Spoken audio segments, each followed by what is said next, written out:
Good morning, welcome to the Tudor Cottage Diaries. My name is Heidi and you are very welcome here. It is almost the end of June. I cannot believe I'm saying that. The turf hasn't quite taken yet. The dog is using it though. We had a party here yesterday and it's now 5 a.m. in the morning. You've got to hit it through here, this way, this way, this way, hit that one, come back this way, this way, this way, that, and then hit. Like that. Yeah, but then you hit it, okay? We've got to hit the hands. What's this?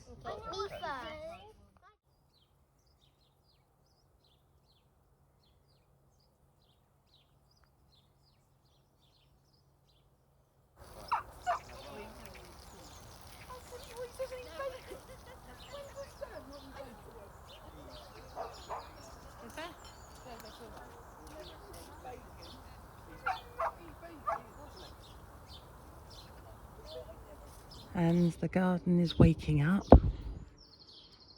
The chickens are awake behind me, so you might hear them crowing and clucking around. And definitely the birds are awake. The size of these daisies now, you can just about see our wooden sort of statue feature hidden behind them. It's actually quite nippy, which is good, because yesterday was the hottest day and today could be even hotter. The Achilles there, these are the rescue Achilles that I put in about a month ago, beginning of June. And just had to put on some beautiful colour. We've still got colour in the geums. I do need to chop these back a little bit more and then we should have a second flush of them. But this whole board has been weeded now and it's had a couple of waters. The shepherd's hut, the flowers are lasting there. They've had a really good feed. And I've weeded all through here. So we're starting to look ready and tidy. There's the cottage, splendid, with the wall is now in full flush. The hanging baskets are looking incredible. I'll take a closer look with you. Lots of colour. The Christmas trees are hanging on in there. They've had a feed. I'm not convinced they're going to live, but they've shown a little bit of growth. So this is a new bit of planting here. I've got some lavender, some pansies and a brand new Harkness rose. So this rose is a small climber and it has pink flowers. A rescue section and it only had one stem and it's been fed once a week for probably 2 weeks now, I think. So it's had 2 feeds and yeah, it's quite vigorous. It's doing okay. The fuchsias are doing really well. So these fuchsias are last year's. 1, 2, 3 of them. Some of the Sweet Williams are last year's. Shows you what a mild winter we had. And then look at these gorgeous hanging baskets. I'm loving the polka dots on the blue. I have a glass wasp trap which you can buy from B&Q. I think that was £5, coming in about 4 different colours, just hidden there. No wasps at the moment, so it's not filled up. But yeah, beautiful hanging baskets. Some more petunias there to go into some of these gaps where the slugs have slugged me. And then the poppies are almost ready to spread. I've been popping the Hydrangeas around the garden. And then more cosmos that needs to go out. I feel like I'm on a treadmill of cosmos and zinnias, but nearing the end. And these were the 2 original spring hanging baskets that I had outside the front door, and they've had a couple of good feeds, and yeah, they're doing fine, so I haven't needed to buy any more at the moment.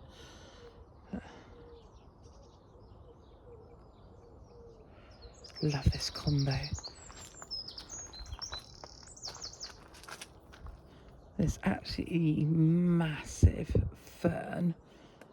I've got loads of these, again from a rescue section. There's 2 here, I believe, and I've got about another 8 of them that were originally £25 each, and I believe I got them for something like £3 each 4 years ago in a local garden centre.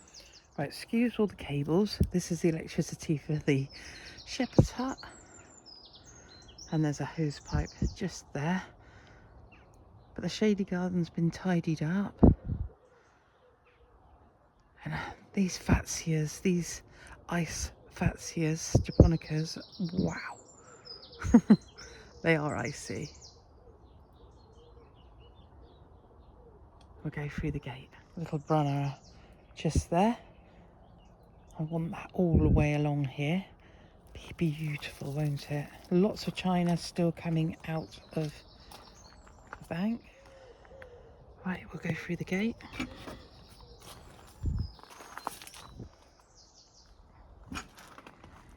First thing you see is this gorgeous, highly scented rose that was here when we moved in. And then this is another shady border which is full of hydrangeas, ferns, and then we've got sedums in here. The sedums will eventually come out of here because I just want this to be hydrangeas. The well, the planting has really taken off.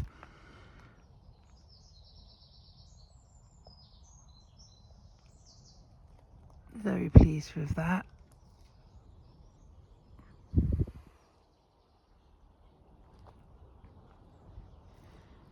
We set up a little shady area here in the garden for anyone last night. Like I said, it was blistering hot yesterday with my vintage parasol. It's about 20 years old. Now there's something new here. I don't know if you can see this. Specialist nursery this came from. I went and collected this yesterday. A very exciting nursery. Yep, so that's my laburnum tree, Pholum and Flows plants, which is in New Milton in the New Forest. Highly recommend it. Oh my god, it's not like a garden centre. It is a definite where you go to buy your plants to go to Chelsea and all of the big shows. Oh wow. But it's there for the moment, and it will eventually be going in the middle here, and then this prunus will be going to my father-in-law's. So I've got some bare soil here that I'm going to be putting the cosmos in. But let's have a quick look at the arrangements that I did very early on in the spring. Lots of colour coming from these now, with the fuchsias and the petunias and the sweet williams. There's a geranium tucked in there. I've literally crammed them, and they're getting fed every week. Going up through the perennial border, we have got some show with the beautiful dahlias. There's a self-seeded elder there, which I'm actually going to keep. So that's coming out, and that's going to be moved into the hedge line, just to fill in a small gap that we have. It is native to the UK, so this rose has flush of flowers on it, has been stunning. And then there's some more aquilegia here that I just need to spread around the garden.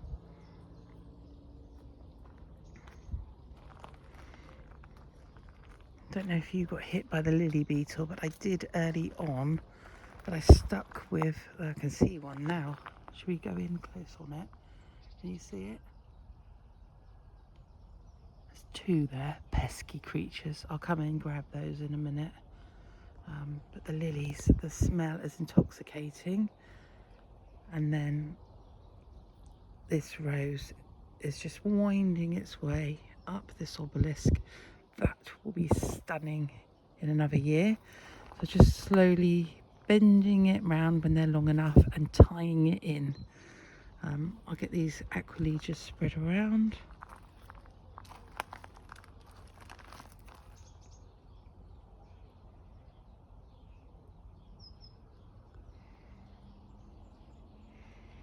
The ceanothus there didn't put on much colour this year.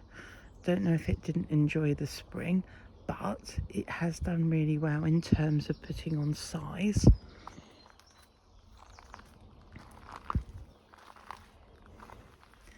I know I should probably chop this back, but the joy it's bringing me, it can stay. This little geranium, I love the scent of it as you brush it. And the little clematis here. Just slowly, softly tying it in. Every year it makes it over the top of the arch. Onto the lawn, where you can see lots more of the rescued achillea. And this little prunus that will get moved. Because I want the laburnum here. And eventually a tree seat going round the laburnum. They can get up to 30 feet high. Probably not in my lifetime.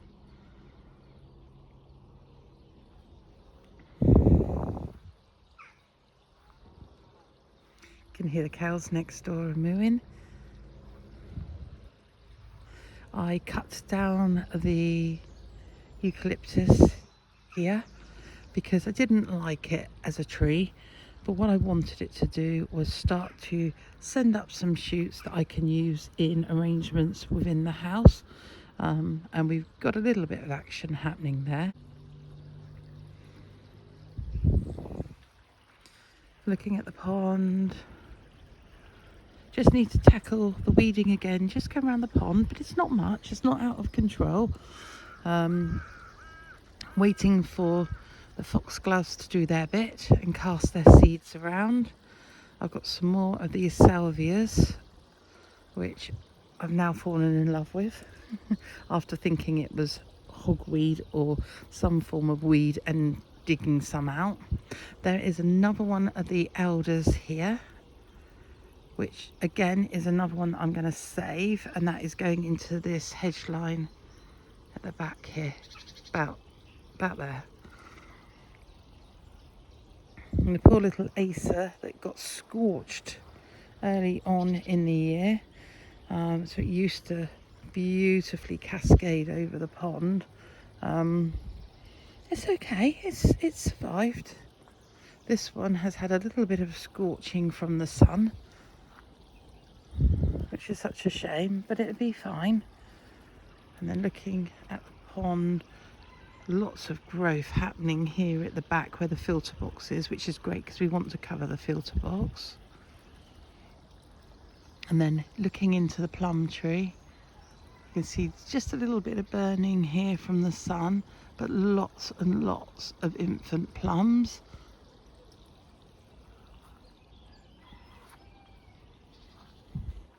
I don't know the name of this clematis, but oh, this is adorable.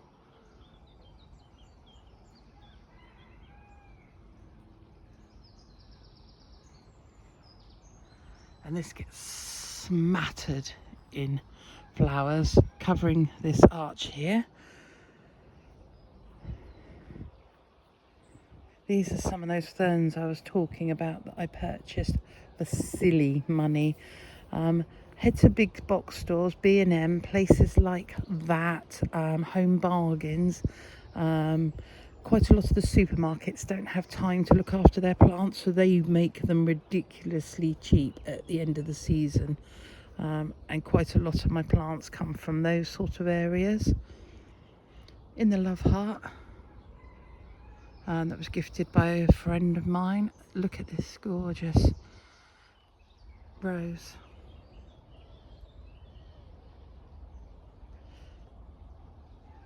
It starts off quite a strong yellow and then it fades to this beautiful ruffled yellow, and then the hosta here,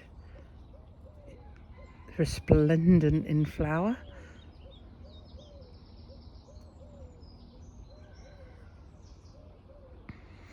I'll try and slow the camera down. There's quite a lot to see. The Vinea Valencia is reaching heady heights, so I'm just gonna pan up and you can see where it's reached there. Way above my head. A little bit of deadheading to do on the roses and on the peonies. The astilbes are just stunning. Really regretting the decision that I only picked up one of each colour last year. The opportunity was there to have 4 of these astilbes, and I think I should have done that and had one in each bed. But these are the ones in the deepest shade, which is under the plum tree, with this very pretty hydrangea. A very pretty hydrangea with the other love heart. And then the path is getting covered with the brunnera on one side, and then you've got the catmint on the other side with the scabious.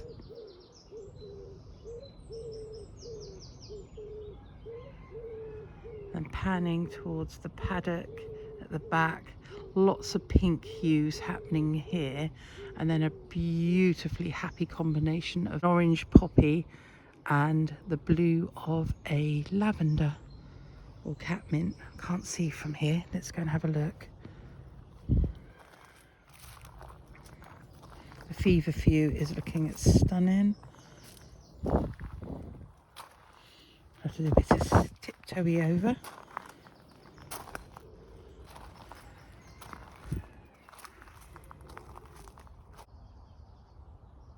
The poppies and then the blue.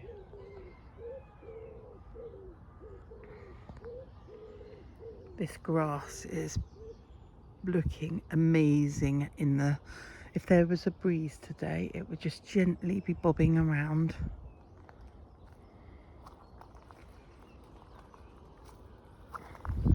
And looking through. I'm gonna tiptoe back through. The feverfew is nestling under the most stunning rose. The stunning Emily Bronte.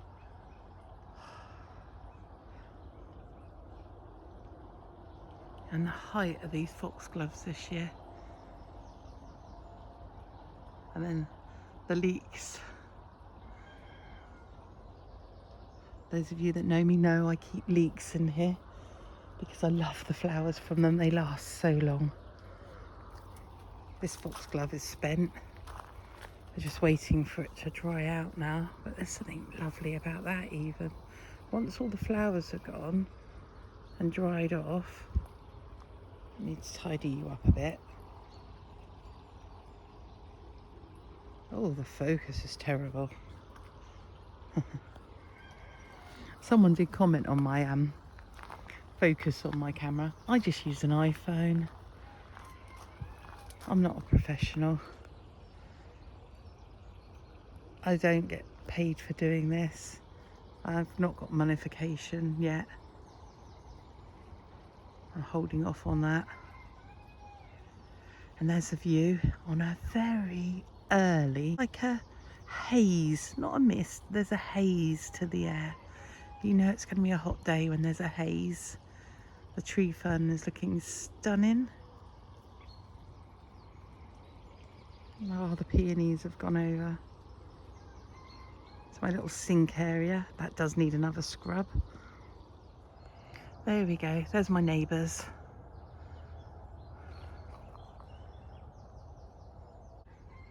A view of the back paddock. Sun's just peeping up.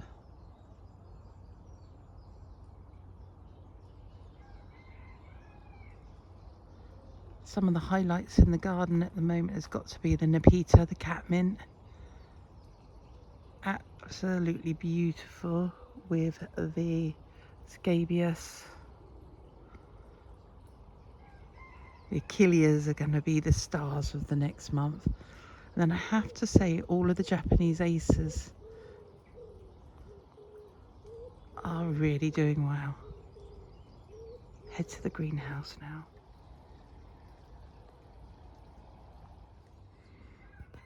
Yep, they're quite liking these pyramids I made. I'm going to pick them today. Get rid of the tendrils. I do that on a daily basis. Look at this in the Victorian stand. The coral coloured geraniums are doing superb. Absolutely beautiful. Almost wasted here, but I'm enjoying them. Sweet peas.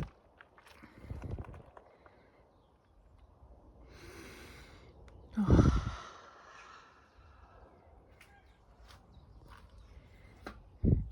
Still tidy in here. The chilies are doing really well. Lots of flowers, lots of fruit on those. And then the tomatoes at the moment are enjoying the buckets.